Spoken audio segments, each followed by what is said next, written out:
Okay बच्चों, आज हम पढ़ेंगे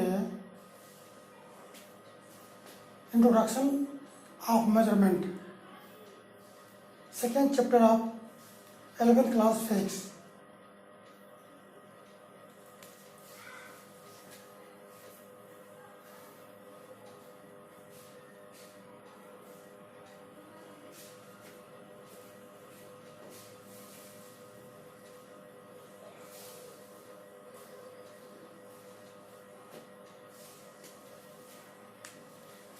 अब सबसे पहला प्रश्न यह उठता है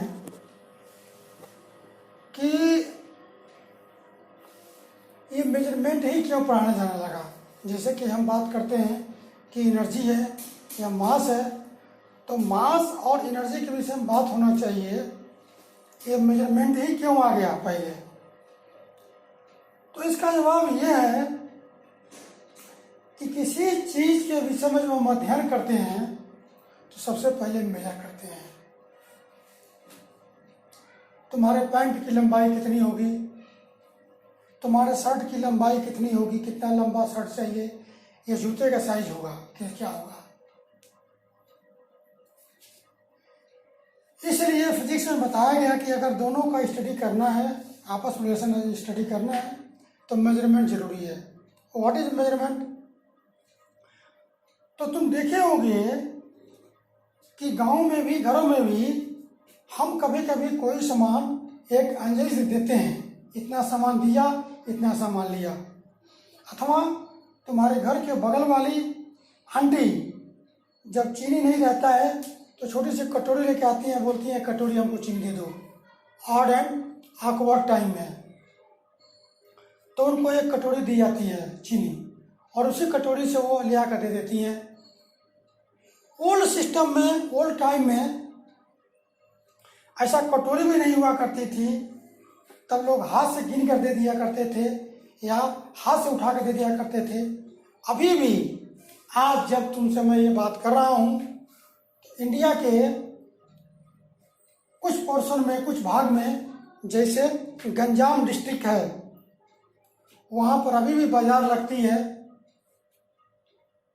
और उस बाजार में चीज़ें तौल के नहीं बिकती हैं, बल्कि आदान प्रदान होता है। और पहले बाजार भी इस तरह लगते थे, किसी के पास गेहूं है, चावल लेकर के गेहूं दे दिया, लोहार के पास लोहे के बर्तन हैं, लोहे के औजार हैं, वो किसी कृषक को दे देता था। इस तरह चीज़ों का आदान प्रदान होता था। जो हमारे पास ज़्यादा है उसको देकर दूसरी चीज़ें जरूरत के ले लूँगा। मेजरमेंट इस तरह से सिस्टम शुरू हुआ। बाद में बाजार लगने लगे तो तौल के बेचा जाता है, गिन के बेचा जाता है। जैसे अभी तुम्हारे दिल्ली में केला दर्जन से बिकती है, जबकि गुजरात में जाओगे तो केला तौल के बिकता है। एज एंड टुडे ये रेट लगभग वही पड़ता है, लेकिन तुम्हारी जानकारी के लिए रेफरेंस जरूरी था। तो what is measurement? The comparison of something to with a standard one। जैसे बताया गया है कि एक कटोरी हमको दे दो, एक कटोरी ले ली गई, लेकिन हम कैसे मान लें कि एक कटोरी हमेशा बराबर रहेगी? इसके लिए जैसा कि तुम किलो देखते होगे और भी सामान देखते होगे, या बनिया जब तेल बेचता है तो एक पीपा टाइप लाता है, उठा देता है, अथवा हमने मान लिया कि ये केजी हो गया। तो लोगों ने मान लिया कि इतना हमारा, इसे हम नापेंगे। जैसे अभी भी देखते होगे तुम्हारे दादाजी या बुजुर्ग लोग रस्सी नापते हैं तो हाथ से नापते हैं, फिर गज आया, अभी आज मीटर है। तो ये चीजें कहाँ से डेवलप हुई? पहले हम मानते थे, कंपैरिजन करते थे। तो कैसे कंपेयर करते थे कि जैसे जैसे हम स्टोन एज से मॉडर्न एज की तरफ बढ़े तो चीजें बदलती गई। तो सबसे पहले पाउंड आया, 450 ग्राम का एक पाउंड होता है। और तुम जानते हो कि एक समय ब्रिटिश का पूरे दुनिया में राज था, उस समय एक पाउंड जो आजकल 452 ग्राम के बराबर होता है, उसको इन्होंने वेट के रूप में स्टैंडर्ड लिया। इसको हम मानेंगे। उसके बाद ये घोड़े की शक्ति को, यानी ये घोड़ा 1 मिनट में कितना काम करेगा, यह हॉर्स पावर हो गया। इसी प्रकार पेंडुलम वाली घड़ी को बताया गया कि ये सेकेंड होगा, ये पर्टिकुलर मिनट होगा, अथवा ये घंटा होगा। तो जब पहले जो सिस्टम चला वह FPS, फुट पाउंड सेकेंड। ये शुरू में ब्रिटिश गवर्नमेंट ने या ब्रिटेन से शुरू हुआ सिस्टम, जिसमें कि लंबाई की यूनिट फुट होते थे या तथा मास की यूनिट पाउंड होती थी और सेकेंड की यूनिट सेकेंड होती थी। इसके बाद रशियन ने निकाला CGS, सेंटीग्राम, सेंटीमीटर, ग्राम और सेकेंड। इसके बाद MKS आया, मीटर, किलोग्राम और सेकेंड। जब इतने सारे यूनिट दुनिया में आ गए तो एक समस्या ये बन गई ग्लोबलाइजेशन के आने पर कि मान लो कोई आइटम फिट में मेजर किया बनाया जाता है ब्रिटेन में और उसका इस्तेमाल इंडिया में होता है, तो हर बच्चे को, हर इंजीनियर को, हर डॉक्टर को, इसके यूज करने वाले को सारे सिस्टम की जानकारी होनी चाहिए। और उसके बाद आ गया ये कन्वर्जन।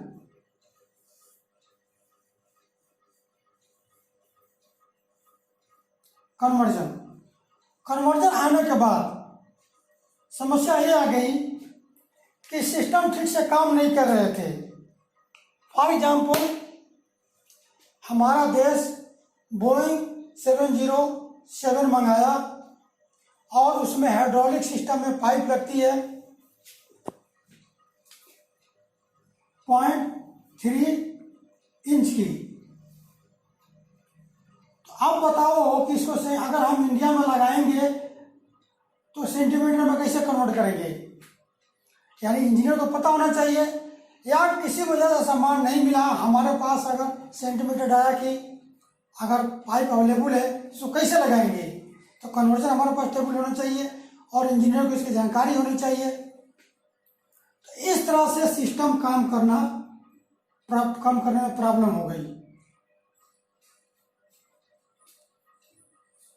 दूसरी समस्या ये आई कि एक देश का आइटम दूसरे देश में इस्तेमाल हो ही नहीं सकता इस प्रॉब्लम के आने से, क्योंकि ये पता नहीं चलता था कि ये आइटम उसमें लगेगा, फिट होगा कि नहीं। फिटमेंट की प्रॉब्लम आ गई। आइटम सेंटीमीटर बनाया गया, आ गया वो उनके सिस्टम में मेल और फीमेल फिट नहीं हो रहे हैं। तो जिस देश का आइटम प्रोड्यूस किया गया उस देश का वो सब स्पेयर पार्ट्स भी आएगा। बच्चों, आपने देखा होगा कभी अभी चाइना में बेलगाम घाटी में जो समस्या आई है, चाइना से जो प्रॉब्लम चल रही है, हमारे रक्षा मंत्री गए हैं रसिया और वहाँ से सुखोई 7 के स्पेयर पार्ट्स डिमांड करके आए हैं, क्योंकि हमारे यहाँ बनते नहीं हैं और बनते हैं तो फिट नहीं होते, क्योंकि एयरक्राफ्ट वेरी सोफिस्टिकेटेड सिस्टम से बनी हुई हैं और उनकी मेजरमेंट बड़े प्रिसिशन में होते हैं। थोड़ा सा भी मेजरमेंट डिफरेंस हुआ तो स्पेयर पार्ट्स फिट नहीं होंगे, फिट हो जाएंगे तो काम नहीं करेंगे, तो फिर इतना रिस्क तो कोई नहीं ले सकता है।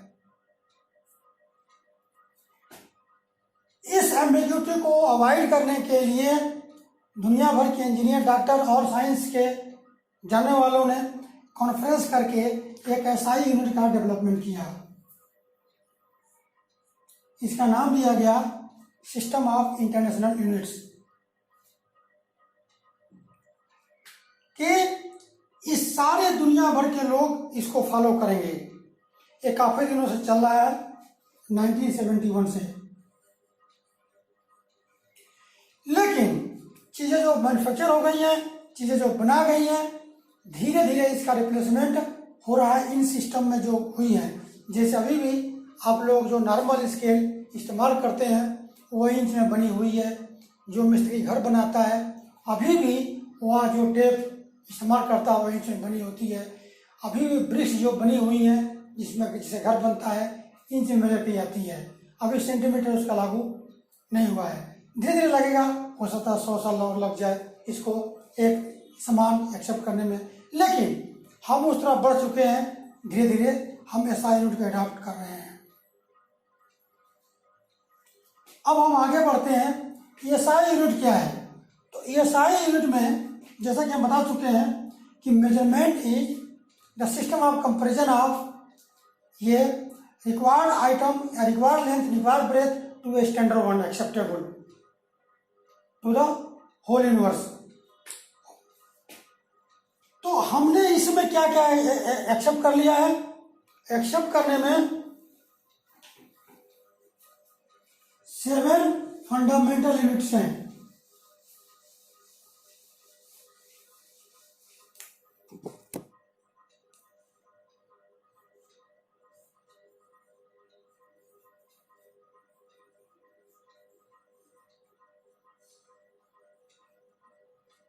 Seven fundamental unit. फर्स्ट रहा है लेंथ, सेकेंड मास,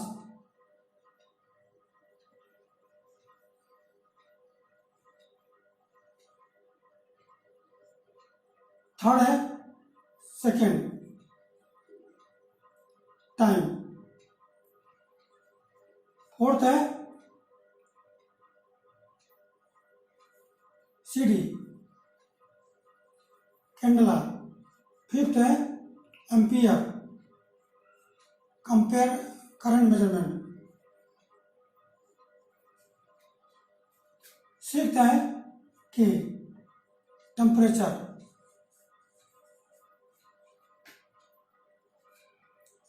और सेवेंथ है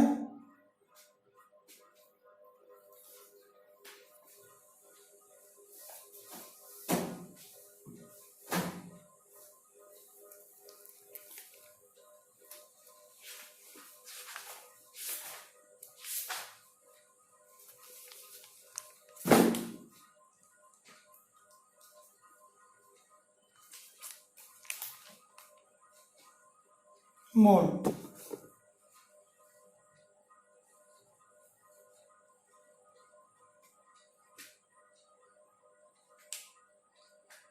इनके डेफिनेशन अलग अलग है। ये फंडामेंटल यूनिट्स है और इसके बाद डेराइव यूनिट।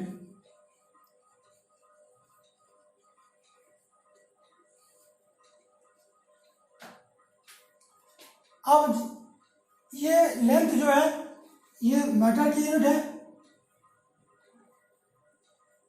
ये दोनों में आता है।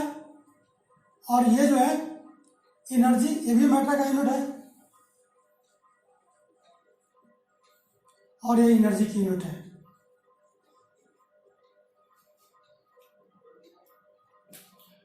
जब हम इन दोनों के इसमें किसी भी दो या तीन का आपस इस्तेमाल करके जब कोई नई यूनिट बनाते हैं तो वो कहलाती है derive.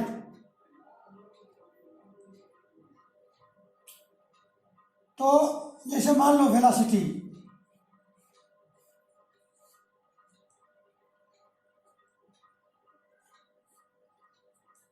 L/T, length upon time,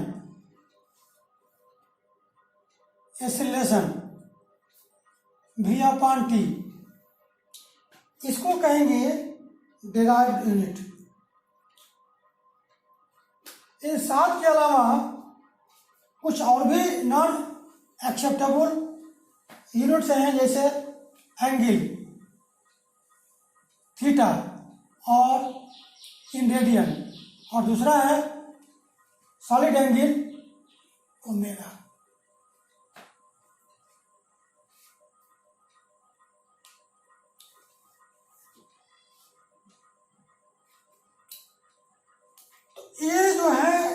आपस में मिल के बनी। अब इनकी अलग अलग डिफिनीशन। लेंथ, लाइट 1 सेकेंड में जो दूरी तय करता है तो 1/3 इंटू 10⁸ सेकेंड में कितनी दूरी तय करेगा, वह इसका लेंथ कहलाएगा। मास, एक प्रोटोटाइप अज्यूम कर लिया गया, जैसे तुमने केजी देखा होगा बाजारों में, किलोग्राम, 1 किलो, ये बाट, उस बाट को अज्यूम कर लिया गया कि ये 1 किलो होगा। इसी प्रकार लेंथ, टाइम को माना गया है, इसी प्रकार लेंथ को मीटर में मान लिया गया है, कितना होगा ये हम देख लिए। और मास को हो गया टाइम, कैंडला, कि लाइट एक पर्टिकुलर एरिया में जब हम डिनोट करते हैं तो पर्टिकुलर एरिया में कितनी लाइट पड़ी, उसके कितने इलेक्ट्रॉन कितने आए और कितनी एनर्जी उसमें आई, उसको हम कैंडला में करते हैं। एम्पियर, 1 सेकेंड में कितने इलेक्ट्रॉन एक जगह दूसरी जगह फ्लो हुए, इसको under the application of 1 volt voltage difference, इसका एम्पियर।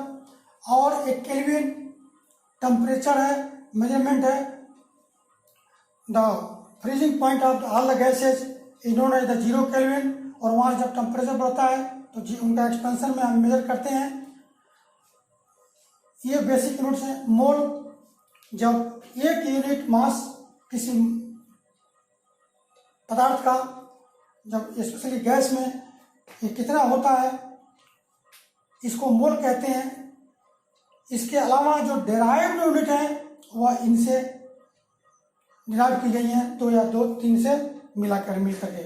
ये हुआ introduction of measurement. Thank you.